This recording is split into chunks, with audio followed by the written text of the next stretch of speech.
दोस्तों स्वागत है आपका सिविल सर्विस पोर्टल में। सो एवरीबॉडी, आई होप कि आप अच्छे होंगे। सो प्लीज़ इस वीडियो को देखने से पहले आप हमेशा एक बात कहता हूं कि आप एक शॉर्ट नोट्स बनाने की कोशिश करिए। जो भी मैपिंग रहते हैं उस मैपिंग को या तो आप स्क्रीनशॉट ले लीजिए या उसको पेन के माध्यम से छोटा सा आरेख बना करके जो भी पॉइंट होते हैं उसको आप नोट डाउन कर लीजिए।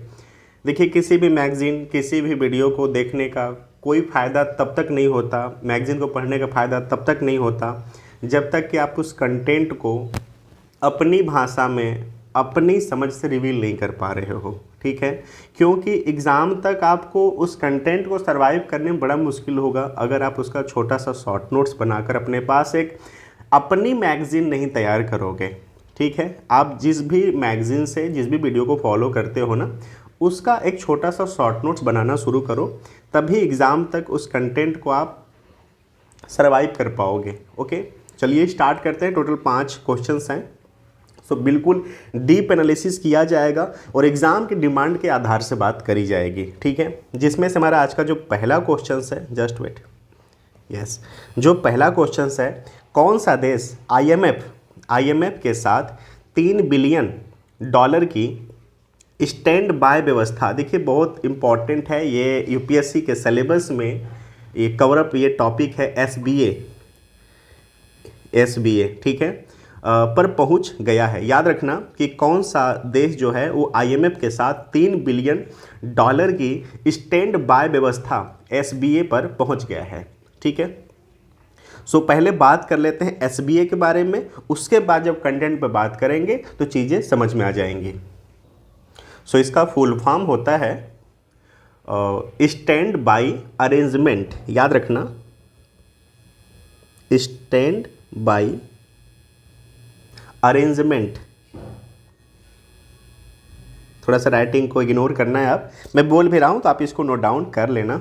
ठीक है, स्टैंड बाई अरेंजमेंट ये क्या होता है? देखिए, भुगतान संतुलन की समस्याओं को सामना करने वाले देशों को अल्पकालिक वित्तीय सहायता प्रदान करी जाती है। मैं रिपीट कर दूं कि भुगतान संतुलन की समस्या का सामना करने वाले जो देश होते हैं, जैसे हमने आपको पैसा दिया, अब वो पैसा आपको हमको लौटाना है, लेकिन आप हो सकता है कि क्राइसिस से गुजर रहे होंगे, इकोनॉमिक क्राइसिस से गुजर रहे होंगे, या कोई भी आपके पास आंतरिक समस्या होगी जिसको कि मेरा दिया हुआ पैसा वापस नहीं कर पा रहे हो। ठीक है, तो जो ऐसी कंट्री होती है उनको कुछ समय के लिए, अल्पकालिक समय के लिए वित्तीय सहायता प्रदान की जाती है। ठीक है, उसको कहते हैं एसबीए। और ये जो $3 बिलियन का स्टैंड बाय व्यवस्था पर पहुंचा है जो पाकिस्तान, कौन सहायता कर रहा है? तो आईएमएफ सहायता कर रहा है। ठीक है,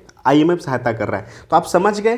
तो एसबीए भी आपको माइंड करना है। अगर यहाँ पे बात आईएमएफ की आई है तो इसको कहते हैं इंटरनेशनल मॉनेटरी फंड। इसकी स्थापना कब हुई है? तो जुलाई 1944 में इसका स्थापना हुआ है। इसका हेडक्वार्टर कहाँ पे है? तो इसका हेडक्वार्टर है वाशिंगटन डीसी यूएस में। ठीक है, वाशिंगटन डीसी यूएस में इसका स्थापना हेडक्वार्टर है। इसके उद्देश्य की अगर बात करें तो जो वैश्विक मौद्रिक नीति है ना, उसको बढ़ावा देना है, वैश्विक मौद्रिक नीति को बढ़ावा देना है। तो आप समझ गए। देखिए, आईएमएफ के बारे में बात कर लिया, एसबीए के बारे में बात कर लिया। ठीक है, अब क्वेश्चंस को आप अच्छे से समझ जाएंगे कि कौन सा देश आईएमएफ के साथ 3 बिलियन, याद रखना, $3 बिलियन की स्टैंड बाय व्यवस्था यानी एसबीए पर पहुंच गया है। एसबीए क्या होता है, हमने इसके भी बारे में बात कर लिया कि भुगतान संतुलन की समस्या का सामना जो करने वाले देश होते हैं सॉरी, उसको अल्पकालिक वित्तीय सहायता प्रदान किया जाता है। ठीक है, ये भी बात कर लिया। सो आप मैप के थ्रू से थोड़ा सा पाकिस्तान को आप देख लो कि पाकिस्तान की अवस्थिति कहाँ है। अगर मैप से आप देखेंगे तो पाकिस्तान यहाँ पर है। ठीक है, पाकिस्तान यहाँ पर है। ठीक है, क्लियर। और पाकिस्तान के अगर हम ऊपर देखें तो मिडिल ईस्ट कंट्री है। ठीक है, मिडिल ईस्ट कंट्री के ऊपर देखें तो यूरोप है। ओके, ठीक है। और अगर पाकिस्तान के वेस्ट साउथ का पोर्शंस देखें तो अफ्रीका है। तो इससे थोड़ा सा मैपिंग आप ध्यान देना। और अगर भारत की बात करें, ठीक है, कि भारत और पाकिस्तान के साथ कितने राज्य सीमा साझा करते हैं, तो देखिए 3 राज्य, और पहले एक यूटी था जो कि जम्मू कश्मीर था, लेकिन अब वो 2 यूटी में कन्वर्ट हो गए हैं, जम्मू कश्मीर और लद्दाख बन चुके हैं। ठीक है, तो याद रखना कि अगर भारत और पाकिस्तान की बात करें तो 3 स्टेट, ठीक है, और 2 यूटी सीमा साझा करते हैं। ठीक है, अगर हम बात करें पंजाब की बात करें तो पंजाब 547, लगभग 547, जस्ट वेट, 47 किमी सीमा साझा करता है। ठीक है, राजस्थान की बात करें तो जो राजस्थान है वो 1035 किमी का सीमा साझा करता है पाकिस्तान के साथ। अब गुजरात की बात करें तो जो गुजरात है वह 512 किमी का सीमा साझा करता है। ठीक है, लद्दाख की बात करें तो लद्दाख जो है वह 1216 किमी का सीमा साझा करता है। Jammu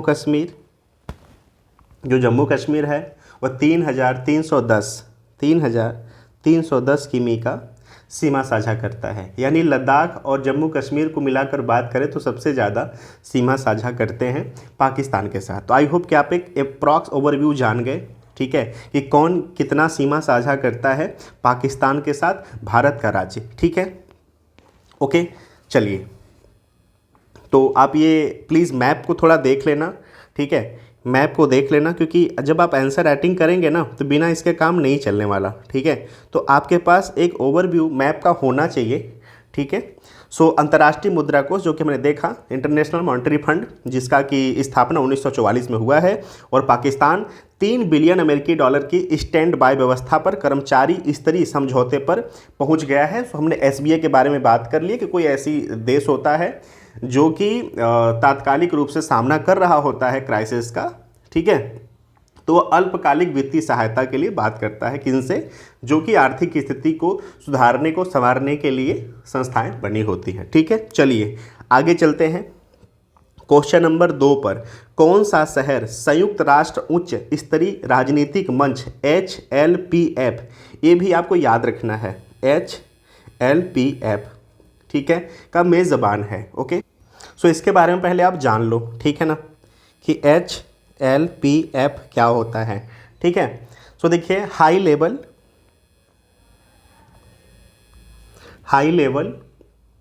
political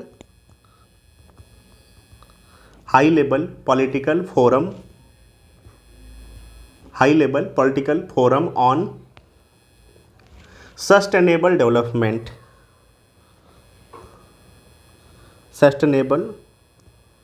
development, okay. So high level political forum on sustainable development होता है। ठीक है, सो कौन सा शहर संयुक्त राष्ट्र उच्च स्तरीय राजनीतिक मंच, ठीक है, इसको शॉर्ट में HLPF कहते हैं, का मेज़बान है। ठीक है, कौन सा शहर संयुक्त राष्ट्र उच्च स्तरीय राजनीतिक मंच का मेज़बान है। ठीक है, तो राइट आंसर है न्यूयॉर्क। सो मैप में पहले न्यूयॉर्क की हम भौगोलिक अवस्थिति देख लेते हैं, उसके बाद बात करते हैं क्वेश्चंस पे। ठीक है, देखिए, जो यूएस है, यूएस का सबसे बड़ा अगर हम बात करें नगर का, शहर का, तो वहाँ वो न्यूयॉर्क है। सो यूएस का यह एक राज्य है और न्यूयॉर्क सिटी भी है। न्यूयॉर्क राज्य के अंदर एक सिटी भी है। ओके, तो ये भी आप माइंड करना। ओके, सो देखिए, यूएस है, यूएस के ऊपर कनाडा, ठीक है, और ये रहा न्यूयॉर्क, और न्यूयॉर्क के अंदर एक न्यूयॉर्क सिटी है। नीचे की बात करें साउथ क्षेत्र में तो मैक्सिको है। ठीक है, उसके बगल में गल्फ ऑफ मैक्सिको है, और जो न्यूयॉर्क है अगर उसके बात करें पास में तो अटलांटिक ओशन है। और इसके जस्ट अपोजिट में पैसिफिक ओशन है। ओके, तो मैप के सहायता से हमने थोड़ा सा देख लिया कि भौगोलिक अवस्थिति कहाँ पर इसका है।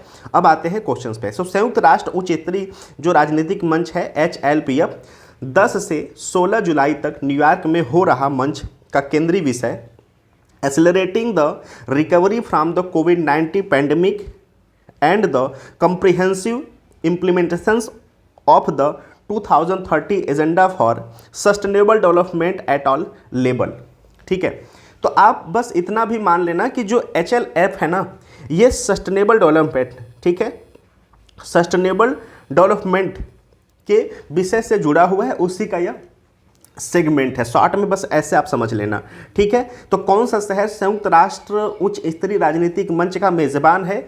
तो न्यूयॉर्क है। ठीक है, और ये जो संयुक्त राष्ट्र उच्च स्तरीय राजनीतिक मंच है, ये क्या है? सो आप मान के चलना कि ये सस्टेनेबल डेवलपमेंट के एजेंडे को कवर अप करने के लिए, पूर्ण करने के लिए बनाई गई संस्था है, जो कि अभी के लिए काम कर रही है। ठीक है, चलिए क्वेश्चन नंबर 3 पर आते हैं। किस शहर ने स्टार्टअप 20 शिखर सम्मेलन का मेजबानी की है? सो राइट आंसर है गुड़गांव। राइट आंसर है गुड़गांव। देखिए, अब गुड़गांव और गुरुग्राम, ये भी याद रखना, गुड़गांव और गुरुग्राम। जो गुड़गांव है अब उसका नाम गुरुग्राम हो चुका है। थोड़ा सा इस पे बात कर लेते हैं, फिर चलते हैं क्वेश्चंस के ऊपर। देखिए, जो गुरुग्राम है ना और गुड़गांव है, गुड़गांव जो है वह ब्रिटिश गवर्नमेंट के द्वारा भारत में उच्चारण को, प्रोनाउंसिएशन उनके समझ में गुरुग्राम बहुत टिपिकल लग रहा था, तो उन्होंने उसको गुड़गांव बोल दिया। ठीक है, तो पहले भी गुरुग्राम नाम था। जब भारत में ईस्ट इंडिया कंपनी की प्रवेश हुआ तो उन्होंने गुरुग्राम को गुड़गांव बोलना शुरू कर दिया। ठीक है, अब अगर इसके हम इतिहास की बात करें तो जो युधिष्ठिर थे, ठीक है, युधिष्ठिर ने अपने नगरीय गुरु, ठीक है, जो युधिष्ठिर थे अपने गुरु को, गुरु द्रोणाचार्य को यह नगर उपहार में दे दिया था, उपहार स्वरूप इसको भेंट किया था उनको। ठीक है, सो इसी कारण इसका नाम गुरुग्राम पड़ा था और अंग्रेजों ने इसका नाम बदलकर गुड़गांव कर दिया। तो आप इतना समझना कि ये जो विवादित मुद्दा था गुरुग्राम गुड़गांव, बहुत लोग इसके विरोध में बात की है कि बहुत अच्छा खासा नाम था, क्यों नाम बदल दिया गया। तो देखिए, इसकी इतिहास की बात यह है कि युधिष्ठिर ने अपने गुरु को यह नगर भेंट स्वरूप उपहार में दिया था, तो इसीलिए इसका नाम गुरुग्राम रखा गया था। अंग्रेजों ने इसका नाम गुड़गांव कर दिया, फिर गवर्नमेंट आई आज के समय में, तो इसका नाम फिर से गुरुग्राम रख दिया गया है। ठीक है, तो याद रखना कि किस शहर ने स्टार्टअप 20 शिखर सम्मेलन की मेज़बानी की है? तो गुड़गांव ने किया है, और गुड़गांव जो है वो हरियाणा क्षेत्र के अंतर्गत आता है। ठीक है, काफ़ी डेवलप सिटी है, तो ये भी आप याद रखना। ठीक है, सो भारत की G20 प्रेसिडेंसी के तहत स्टार्टअप 20 एंगेजमेंट ग्रुप द्वारा आयोजित स्टार्टअप 20 शिखर सम्मेलन हाल ही में गुरुग्राम में संपन्न हुआ है। तो ये इंपॉर्टेंट हो जाता है, याद रखना कि भारत की G20 प्रेसिडेंसी के तहत स्टार्टअप 20 जो एंगेजमेंट है ग्रुप द्वारा आयोजित स्टार्टअप 20 शिखर सम्मेलन गुरुग्राम में संपन्न हुआ है। ठीक है, और सऊदी अरब पहला देश था जिसने कि 2030 तक स्टार्टअप पारिस्थितिकी तंत्र में प्रति वर्ष $1 ट्रिलियन की महत्वाकांक्षी राशि आवंटित करने के लिए स्टार्टअप 20 के आह्वान का समर्थन किया था। तो ये भी आप याद रखना। ठीक है, अब थोड़ा सा बात कर लेते हैं G20 के बारे में। ठीक है, बहुत ज़्यादा इसके बारे में बहुत ज़्यादा बात कर लिए हैं, लेकिन आई होप कि इसको बात करना चाहिए क्योंकि इंपॉर्टेंट सेगमेंट है। भारत के जो प्रधानमंत्री हैं यानी प्राइम मिनिस्टर ऑफ इंडिया इसका अध्यक्षता कर रहे हैं। ठीक है, तो जानना जरूरी है। ठीक है, तो देखिए जो G20 है ना, इसका स्थापना 26 सितंबर 1999 में 1999 में हुआ था। अगर हम फाउंडर की बात करें, फाउंडर कौन है इसका? तो ग्रुप ऑफ 7। ठीक है, ग्रुप ऑफ 7 G7 इसका स्थापना किया। अगर बात करें G7 की स्थापना कब हुआ, तो 1975 यानी 1975 में ग्रुप 7 का स्थापना हुआ। अगर हम बात करें कि अभी G20 का चेयरमैन कौन है, ठीक है, चेयरमैन कौन है, तो प्राइम मिनिस्टर ऑफ इंडिया कौन है? नरेंद्र मोदी। ठीक है, पीएम ऑफ इंडिया इसका इसमें अध्यक्षता कर रहे हैं। क्लियर? तो आई होप समझ गए। और ये 1 दिसंबर 2022 से, ठीक है, लेकर के 30 नवंबर 2023 तक का यह समय रहेगा, जो कि इसकी अध्यक्षता भारत करेगा। ठीक है, तो इतना बस अब जान लीजिए। अब बाकी स्टेट पीसीएस में जो 2023 का पेपर हुआ है, वहाँ भी G20 से क्वेश्चंस आ चुके थे कि G20 का जो कमल का फूल है, भारत के द्वारा जो प्रदर्शित किया गया, उसके जो 7 पत्तियां हैं, उसका मतलब क्या है। G20 का यूपीएससी में भी क्वेश्चंस आ चुका है कि इसका जो स्थापना हुआ था, मेन उसका कॉज क्या था, कारण क्या था।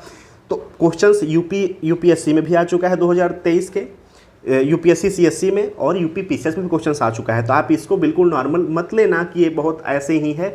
ये ओकेजन्स, ये मोमेंट आपको बिल्कुल एक बातों को आपको बिल्कुल नोट डाउन करते हुए चलना है। एग्जाम में कौन सी घटना आपसे क्या पूछ ले। अब देखिए, डीपली उन्होंने बहुत अच्छे से यूपीएससी सीएससी 2023 में G20 से क्वेश्चंस पूछा जा चुका है, यूपी पीसीएस में क्वेश्चन पूछा जा चुका है। अब ये जो स्टार्टअप 20 हुआ है ना, अभी इसके बारे में उन्होंने कहीं नहीं पूछा है, अभी ये ऑर्गेनाइज्ड हुई है। तो प्लीज़ आगामी एग्जाम के लिए आप इसको भी याद करके चलना। ठीक है, चलिए आगे चलते हैं क्वेश्चन नंबर 4 पे। किस सार्वजनिक क्षेत्र के बैंक NESL के साथ मिलकर प्रोजेक्ट वेव के तहत EBG यानी इलेक्ट्रॉनिक बैंक गारंटी सेवाएं शुरू की हैं? सो राइट आंसर है इंडियन बैंक।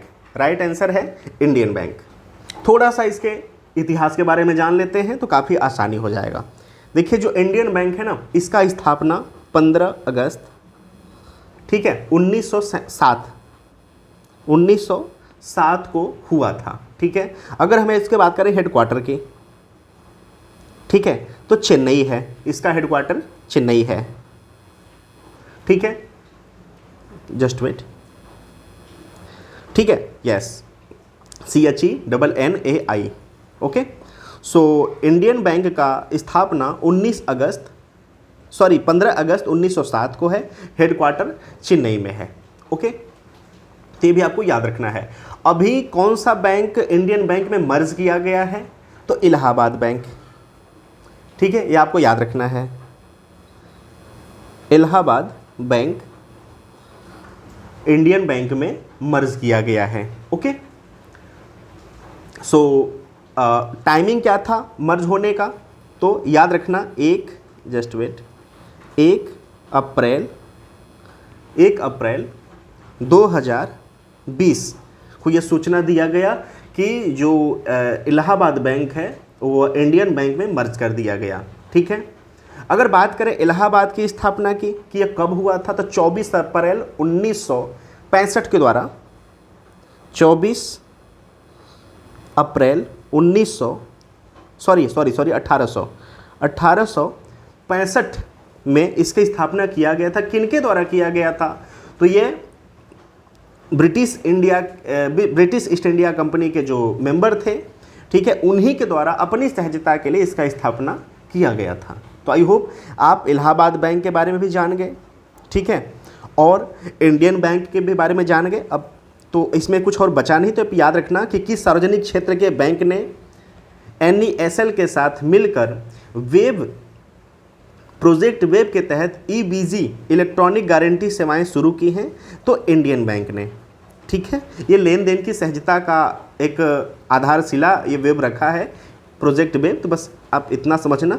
ठीक है, चलिए क्वेश्चन नंबर 5 पे चलते हैं। फ्रांस ने स्वच्छ ऊर्जा में तेजी से बदलाव के लिए किस देश के साथ सहयोग किया है? फ्रांस ने स्वच्छ ऊर्जा में तेजी से बदलाव के लिए किस देश के साथ सहयोग किया है? ठीक है, सो राइट आंसर है संयुक्त अरब अमीरात। संयुक्त अरब अमीरात को हम UAE में बात करते हैं, UAE यानी यूनाइटेड अरब अमीरात।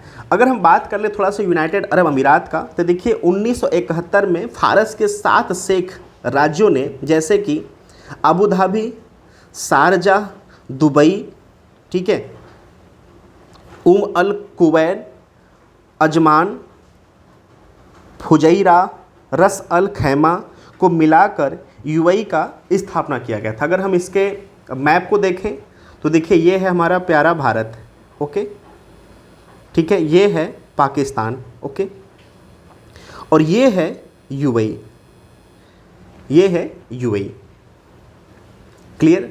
तो ये जो मिडिल ईस्ट का जो एरिया है ना, ठीक है, तो आप इसको याद रखना, यही है यहाँ पर यूएई, ठीक है। ये 7 जो फारस की 7 शेख राज्य हैं उनको मिलाकर यूनाइटेड अरब अमीरात का निर्माण किया गया है, ठीक है। तो स्वच्छ ऊर्जा समाधानों में परिवर्तन में तेजी लाने के लिए फ्रांस और संयुक्त अरब अमीरात एकजुट हो गए हैं और दोनों देश हाइड्रोजन और परमाणु ऊर्जा जैसे क्षेत्रों में परियोजनाओं पर सहयोग कर रहे हैं, ठीक है। सो परमाणु ऊर्जा के भी बारे में बात कर लिए हैं, हाइड्रोजन्स ईंधन के बारे में बात कर लिए हैं, ग्रीन हाइड्रोजन्स के बारे में भी बात कर लिए हैं। अभी पिछला ही वीडियो गया था ग्रीन हाइड्रोजन का, ये भी आप याद रखना, जस्ट वेट। ग्रीन हाइड्रोजन का इसमें होता क्या है कि जो नवीकरणीय ऊर्जा के स्रोत हैं जैसे कि पवन ऊर्जा, ठीक है, सोलर ऊर्जा, ओके, उनके माध्यम से होता क्या है कि ये मान लीजिए टैंक है, ठीक है, इसमें पानी है, पानी का सूत्र क्या होता है H2O, ठीक है। अब इसमें करते क्या हैं, H2 को अलग करते हैं और O2 को अलग करते हैं, ठीक है। अब यहाँ से क्या करते हैं, H2 जो है H2 को एक अलग कंटेनर में इकट्ठा कर लेते हैं, ठीक है, H2 को अलग कंटेनर में इकट्ठा कर लेते हैं। यही जो H2 है इसको कहते हैं ग्रीन हाइड्रोजन, ठीक है। और ये इसके निर्माण में किसी भी पॉल्यूशंस का उत्सर्जन नहीं हुआ, यानी इमिशन नहीं हुआ, और यही बनता है ग्रीन हाइड्रोजन्स, ठीक है। तो सारी की सारी बातें डीप में की जा चुकी हैं। अगर आप वीडियो को फॉलो कर रहे हैं, चैनल को फॉलो कर रहे हैं, तो आई होप कि आपको एक एक कंटेंट बहुत आधार से बताया जाता है। एवरीबॉडी एक रिक्वेस्ट है कि प्लीज़ छोटा सा शॉर्ट नोट्स बनाना आदत डालो, आप हैबिट डालो, तभी आप एक एग्ज़ाम में बैठने के बाद कंटेंट को रिवील कर पाओगे और कंटेंट को रिकॉल कर पाओगे कि यार मैंने देखा है, मैंने समझा है, मैंने पढ़ा है, तो यहाँ पे मैं क्लिक कर सकता हूँ। So thank you so much. आप प्लीज़ बताना, अपनी मेरी कमियों को बताना, कमेंट बॉक्स आपके लिए बिल्कुल सेवा में खुला हुआ है। आप वहाँ से ज़रूर बताना कि क्या कमी है, यहाँ पे क्या ऐसा है जिसको मैं और अच्छे से कर सकता हूँ। बाकी जो भी आप हो, कमेंट बॉक्स पर अपनी सलाह को भी ज़रूर देना, और वीडियो कैसा लगा आप अगर हो सके तो ज़रूर रिप्लाई करना कि कैसा लगा। So thank you so much. चलिए मिलते हैं अगले वीडियो में। Thank you so much.